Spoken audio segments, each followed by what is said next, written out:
Hello, hello, crossroads, witches, and other interesting magical beings. Today I'm going to be answering a question on graveyard dirt. Um, First, why I use it, and second, how I get it.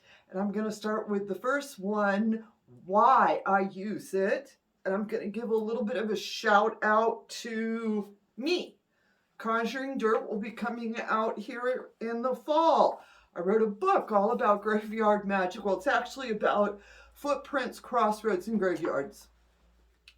But in the section of it, I wrote it down. That way I could remember it, and also you all can learn about this wonderful form of magic that is not dark, not sinister, not baneful. Well, some of it can be, but we'll get to that in a minute. All right, why do I use graveyard dirt? First and foremost, to connect with and honor my ancestors. It's also used in cursing and protection magic. Remember, I just said that. To connect with the spirit of a lost one. For protection against dangerous spirits. And also, this is back to baneful. We use it in puppets as a form of a tag lock or a way to command and control or to influence someone or a situation. We also put it in mojo, gree bags to intensify the magic. Crossroad, this is where I'm like conjuring dirt. Magic of footprints, crossroads, and graveyards. All right, so my personals. I tell folks I've been haunting graveyards for about 40 years now. And the first place I haunted, the first graveyard I had access to was when I was a small child. It was the development I lived on used to be a big farm, and there was the family private graveyard. Remember, graveyards used to be associated with a church or some sort of a sacred space, whereas cemeteries are parks. This actually did have a small little church there, so it was a true graveyard. And I would go tidy up, and I would go leave flowers for them. Somewhere 8, 9 years old, I think, is when this started. I kept doing it until we moved away. All right. And I found at that time a sense of calmness.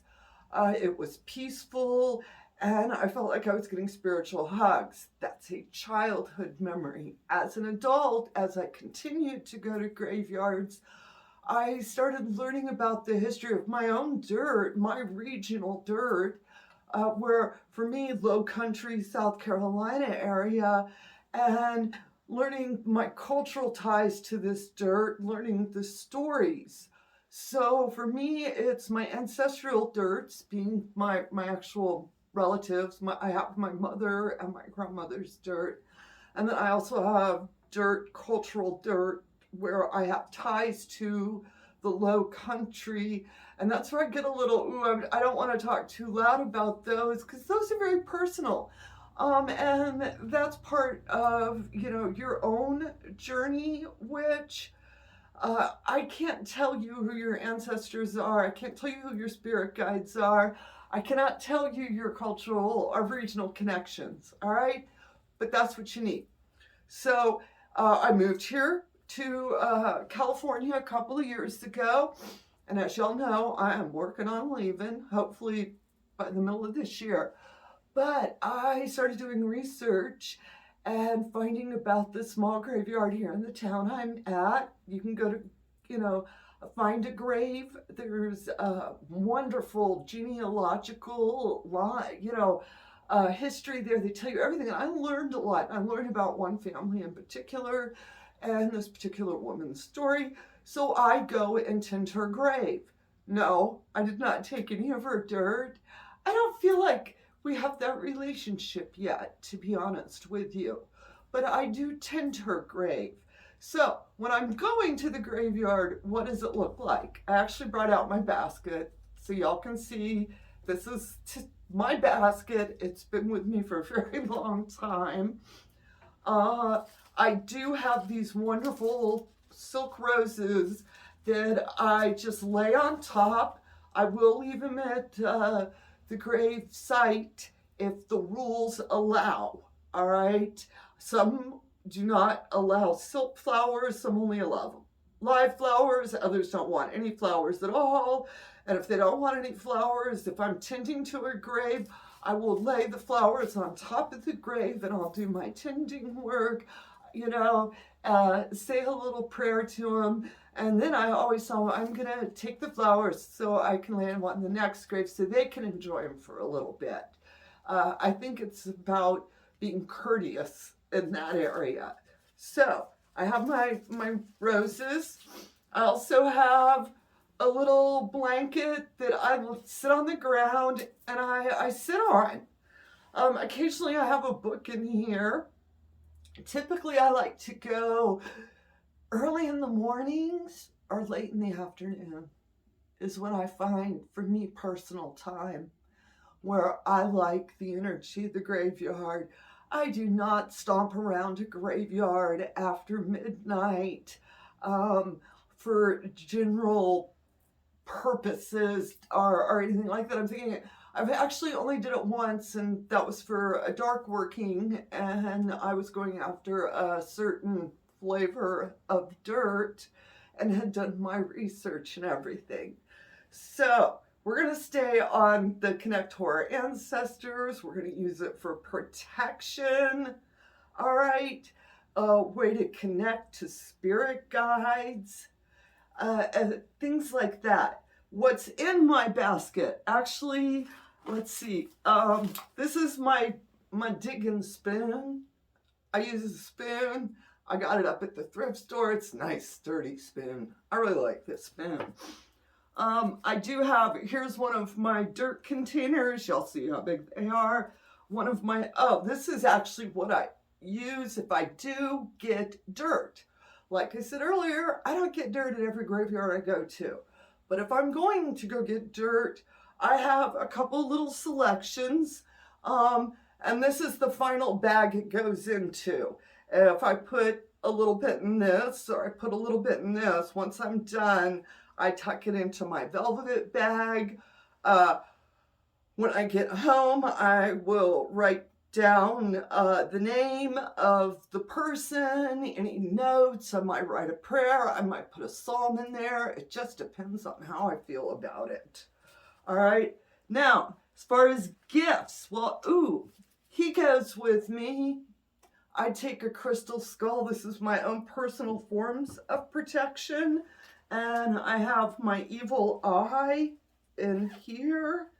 This is also where I have offerings, and I'll show those to you. But I have an evil eye, and these are my talismans of protection. I might put it on as an offering, but as of yet, I have not. All right, let me see what I got down in here. Because I typically, a seashell that I have in here. And I want y'all to see all the pretty tumbled stones. Because these are typically what I leave at the grave if I feel compelled. Sometimes I don't. It doesn't need it. I've straightened up the grave. I've tended to the area. I've sat there and said my thank yous. And I feel like, and Spirit said me, no, I'm good. That's enough. You don't need to leave things. I do find with children graves, young teenager types, they like bright and sparklies. And if I'm drawn to a young folk's grave, I will leave a little offering and say a prayer to them, for them. Do not take that dirt either. Where they talk about dirt, what am I taking? You should not be collecting dirt everywhere you go. Do not be a dark tourist. Do not take dirt that you do not have ties to. Like I was saying, you don't have ancestral ties, cultural ties, regional ties. All right? There's a reason why you're taking this dirt. And then when you are taking the dirt, you are making a pact with that spirit to work with you, work on your behalf on whatever you're doing. all right? You just don't go collect them and sit them up on a shelf. That's just horrific.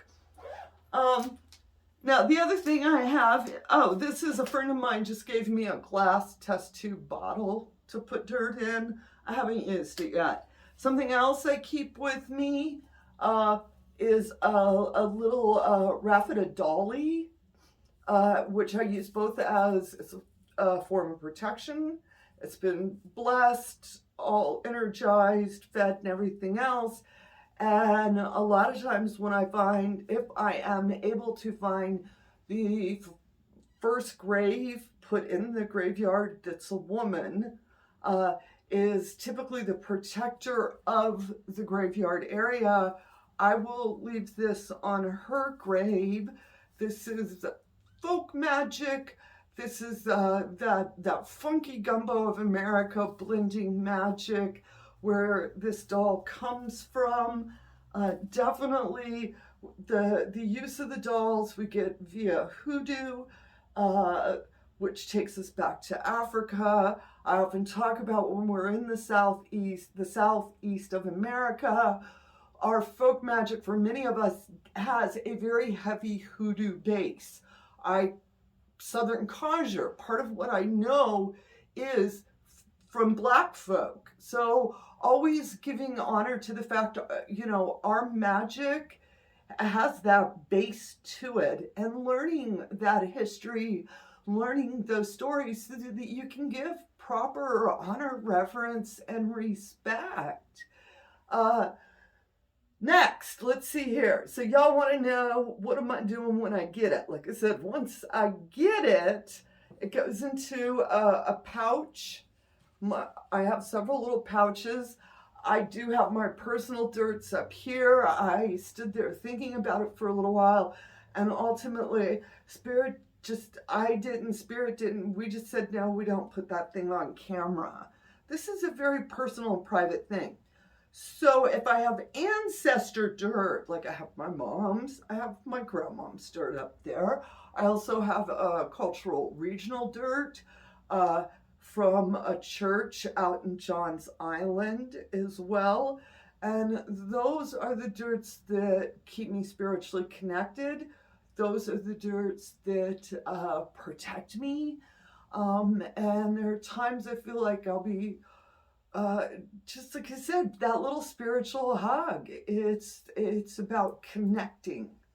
And I can't explain what you feel. I wish I could, because each of us is going to have our own experience in regard to this.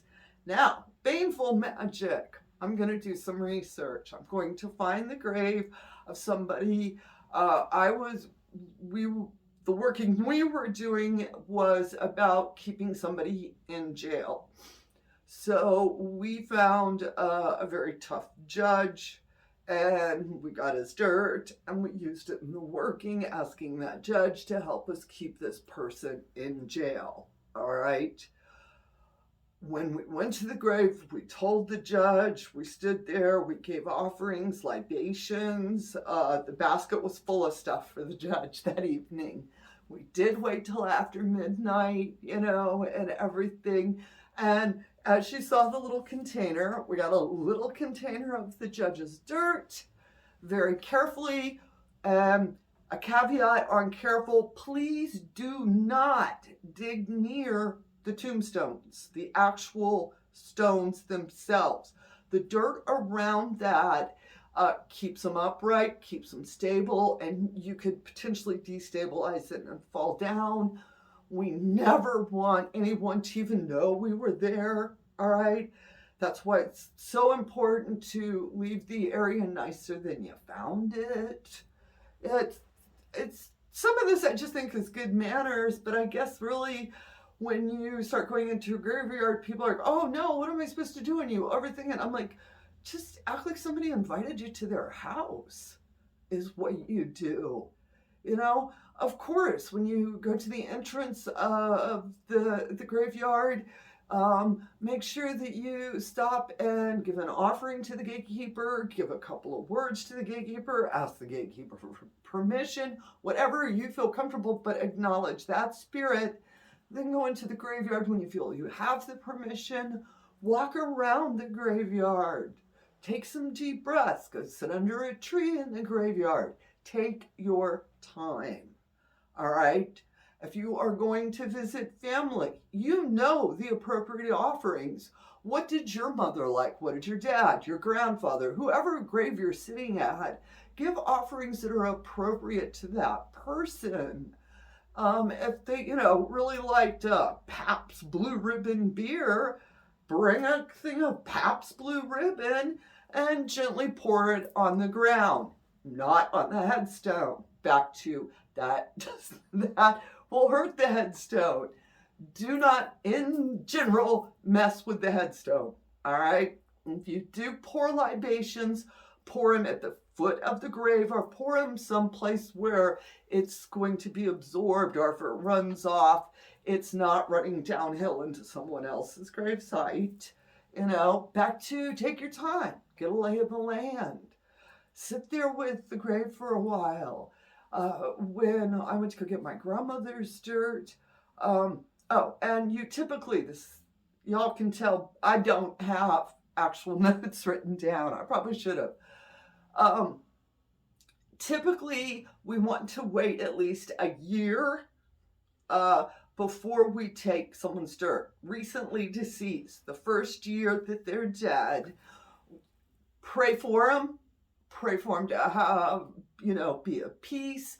If you get a sense of restlessness about that grave, like you feel like grandma's not happy she's dead, take her flowers, spend time with her, talk to her about the fact she's dead.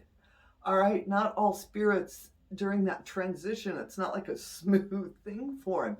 For others, it is. They're ready for the transition. They welcome the spiritual side. But typical rules are, if newly deceased, freshly dead, being the first year, don't mess with that dirt. Unless, of course, you are a direct family member and you're taking it home as a form of remembrance. And you would want to do that on the day or within a couple of days that the person was buried. If you're at the funeral, reach down and pick up a handful of dirt and put it in a little bag. Take it home. That can help you with your mourning process, you keeping a connection to that person. You can also do this with your fur babies. I say person, and I shouldn't be saying that because it can be with any being that you've had a relationship in the physical realm who's now transitioned to the spiritual realm. You can still have a relationship with them. So, your fur babies, take a handful of their dirt, all right? I do bring out my dirts during the season of the dead, October, all right? When I set up my altar to the dead, I will have them out, and I have pretty little dishes like this that I where's my bag? That I will take and just sit the bag of dirt in, and then I put things around it. I may put up a picture of that person, all right? When my ancestral dirt isn't in that type of use, it is up on a shelf, tucked discreetly out of the way. I personally don't have it front display of my altars. And I'm not saying that you can't. I'm just saying I personally. This is one witch's way. Always remember that. I'm telling you how I've been doing it, how it's worked for me, what hasn't worked for me. And you go read or go listen to somebody else who's worked in the graveyard, necromancy, and they're going to be like, oh, I do this and this, all right? What you will find is there's these underlying principles: honor, reverence, respect, gratitude, and thankfulness. And that is how you have to enter this space. This is not play dirt.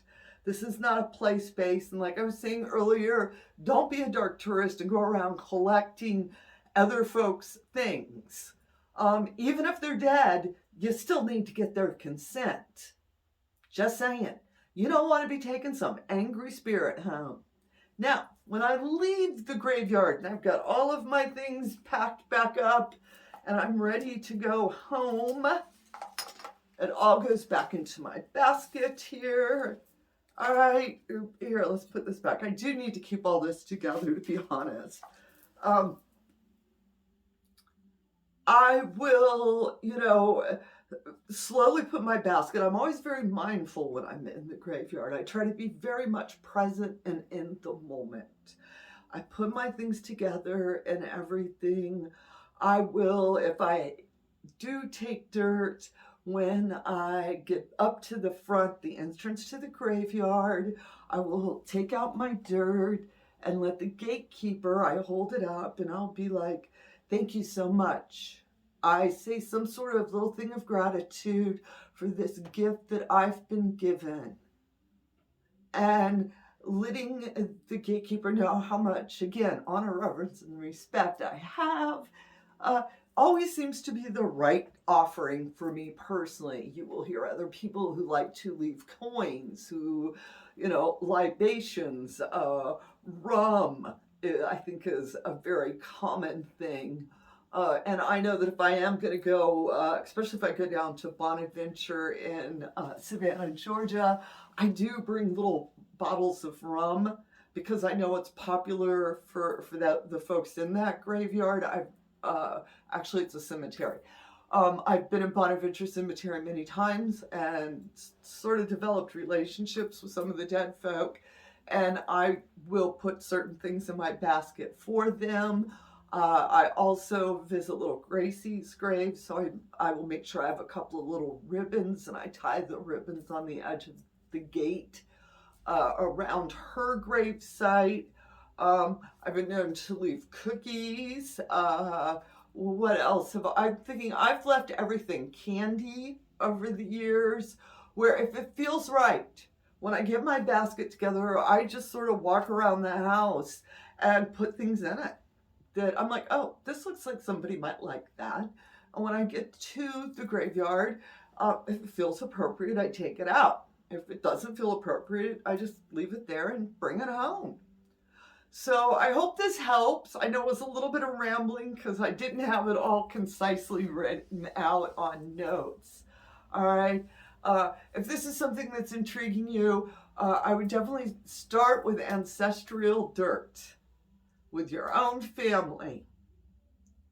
Go spend an afternoon at Mama's grave. Sit there, tell her how much you miss her, gently dig down a couple of inches and take your little scoop of dirt, put it in the container, all right, and take it home and put it on your ancestral altar. This is a way for you to stay connected to them. And if you're looking for spirit guides in general, you can use the dirt at the cemetery gate itself as a form of protection and also as a conduit for spirit guides where you're wanting to increase activity. Take a little handful of that dirt. And I'm going to end this video with wanting to do something dark, deadly, be wishing folks foul, want to put something wicked in a sour jar. Always go to the west side of any of your older graveyards, because the undesirables, the lunatics, the criminals, typically, I'm not going to say everyone, but typically are buried to the west side, and a lot of times they are actually buried right outside of the walls. You look for depressions and you can see, and that's where you would spend time meditating and seeing if this is the spirit you're looking for. But if you are doing those things, please be mindful, have your protections up and going. As you saw earlier, I have talismans in my basket. I will have mojo in my pocket. I will have magically charged protection jewelry on me. All right. I am properly prepared. That's what I'm saying.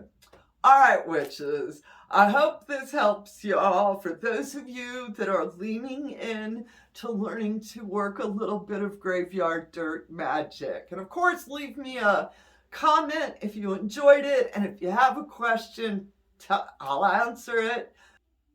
And with that said, Get out there, fly those brooms, have a bright, blessed day, and as always, amen, blessed be, ashe, and a bobo.